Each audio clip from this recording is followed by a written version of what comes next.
हवामान बदल खरं तर आपल्या सगळ्यांच्या काळातला हा सगळ्यात मोठा प्रश्न आहे. मग भारत यावर नेमकं काय करतंय?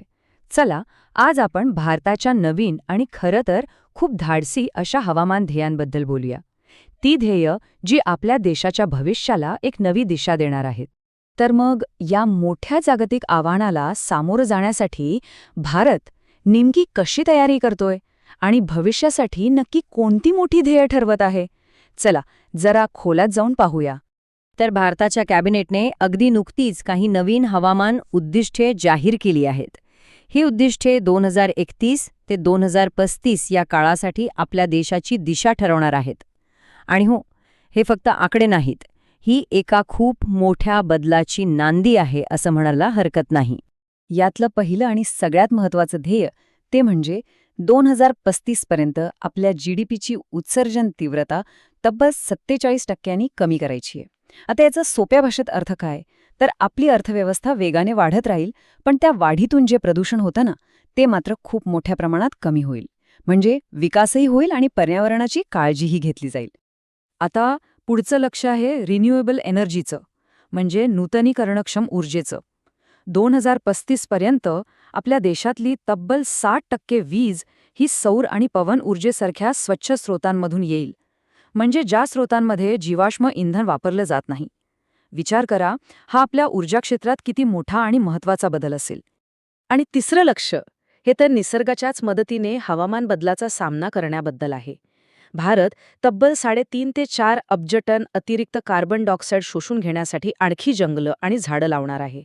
सोप्या शब्दात सांगायचं तर आपण एक प्रचंड मोठा नैसर्गिक कार्बन स्पंज तयार करत आहोत, जो वातावरणातील अतिरिक्त कार्बन शोषून घेईल. ठीक आहे, ही ध्येय खूप मोठी आहेत, पण जागतिक स्तरावर या सगळ्याकडे कसं पाहिलं जातं? म्हणजे भारत एकटाच हे सगळं करतोय की बाकीचे देशही सोबत आहेत? तर ही जी उद्दिष्टे आहेत ना, ती काही हवेत ठरवलेली नाहीत. ती राष्ट्रीय स्तरावर निर्धारित योगदान म्हणजेच NDCs नावाच्या एका मोठ्या जागतिक कराराचा भाग आहेत. बघा, पॅरिस करारानुसार प्रत्येक देशाला हवामान बदलाचा सामना करण्यासाठी स्वतःची एक ॲक्शन प्लॅन सादर करावी लागते.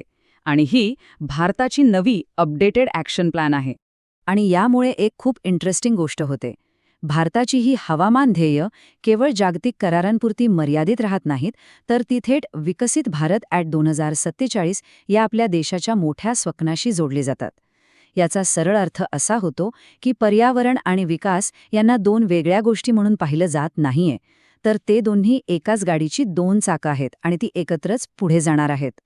बरं, मोठी ध्येय ठरवणं एक गोष्ट आहे आणि ती प्रत्यक्षात पूर्ण करणं ही दुसरी.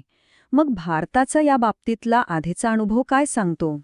आणि हा प्रश्न पडणं अगदी साहजिक आहे नाही का, की ही उद्दिष्टे खूपच मोठी वाटतायत, ती खरंच पूर्ण होतील का?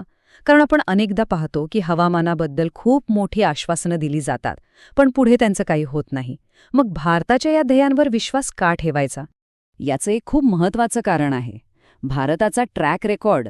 भारताने आपली या आधीची हवामान उद्दिष्टे वेळेच्या आधीच पूर्ण करून दाखवली आहेत.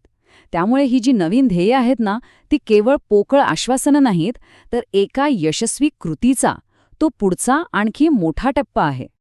मग आता प्रश्न येतो की ही मोठी ध्येय प्रत्यक्षात आणणार कशी? भारताची हरित कृती योजना म्हणजे नक्की काय आहे? तर ही रणनीती मूलतः 3 मुख्य गोष्टींवर आधारित आहे. पहिलं म्हणजे आपल्याकडे जे सौर आणि पवन ऊर्जेचे प्रकल्प आहेत त्यांचा विस्तार करणं. दुसरं ग्रीन हायड्रोजन आणि अणुऊर्जेसारख्या नवीन भविष्यातील तंत्रज्ञानाला चालना देणं. आणि तिसरं PM कुसुम किंवा PM सूर्यघर यांसारख्या योजनांमधून संपूर्ण देशभरात हा हरित बदल पोहोचवणं. आणि ही ॲक्शन प्लॅन फक्त देशापुरतीच मर्यादित नाहीये. आंतरराष्ट्रीय सौर आघाडी असो किंवा जागतिक जैवइंधन आघाडी असो, यांसारख्या मोठ्या जागतिक व्यासपीठांवर भारत नेतृत्व करतोय. यामुळे होतं काय की हवामान बदलाचा सामना करण्यासाठी एक जागतिक सहकार्य वाढतं आणि भारत त्यात महत्त्वाची भूमिका बजावत आहे. पण या सगळ्या मोठ्या योजना, धोरणं या सगळ्याचा आपल्यासारख्या सामान्य माणसाच्या आयुष्यावर काय परिणाम होणार? हा सगळ्यात महत्त्वाचा प्रश्न आहे, नाही का? तर या योजनेचे 2 महत्त्वाचे पैलू आहेत.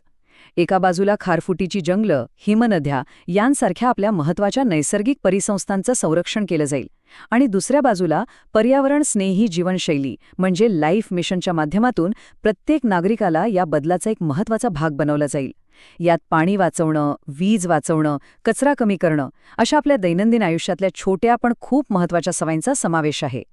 तर मग विकासाची गरज आणि पर्यावरणाची जबाबदारी या दोन्ही गोष्टींचा खरंच समतोल साधता येतो का? भारत या योजनेच्या माध्यमातून या प्रश्नाचं होय असं ठाम उत्तर देतोय. हा एक प्रयत्न आहे हे सिद्ध करण्याचा की प्रगती आणि निसर्ग हे एकमेकांचे विरोधक नाहीत, तर ते एकत्रच पुढे जाऊ शकतात आणि खरं तर जायलाच हवेत. आता हा प्रवास पुढे कसा जातो हे पाहणं नक्कीच महत्त्वाचं ठरणार आहे.